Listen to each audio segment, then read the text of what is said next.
Silahların səssizliyə son qoyduğu, haqqın güllə kimi danışdığı bu günlərdə Azərbaycan əskəri yalnız torpaq uğrunda döyüşmürdü.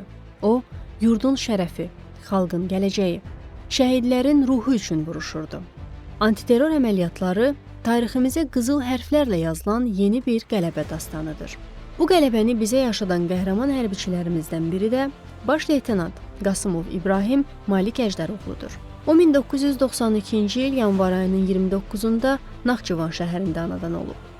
O, 1998-ci ildə Naxçıvan şəhər 16 nömrəli tam orta məktəbin 1-ci sinifinə gedib.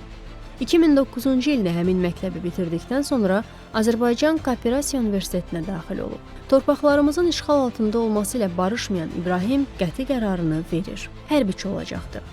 Bu niyyətlə 2019-cu ildə ehtiyat zabit hazırlığı kursunu bitirir və leytenant rütbəsi ilə Goranboyda yerləşən en sayılı hərbi hissədə xidmətə başlayır.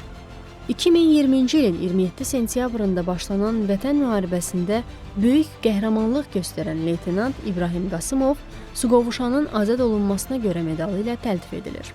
İbrahim Qasımova baş leytenant hərbi rütbəsi verilir. İbrahim Qasımov komando kursunu keçərək xidmətini davam etdirir. İbrahim Qasımov Azərbaycan Respublikasının Silahlı Qüvvələri tərəfindən 19 sentyabr 2023-cü il tarixində həyata keçirilmiş uğurlu lokal antiterror tədbirləri zamanı Ağdərə istiqamətində gedən döyüşlərdə şəhid olub.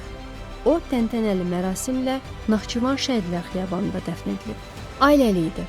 Bir övladı yadigar qalıb. Azərbaycan Respublikası Silahlı Qüvvələrinin hərbi qulluqçusu İbrahim Qasımov Azərbaycan Respublikasının prezidenti İlham Əliyevin sərəncamına əsasən Vətən uğrunda medalı və 3-cü dərəcəli Vətənə xidmətə görə ordeni ilə təltif edilmişdir.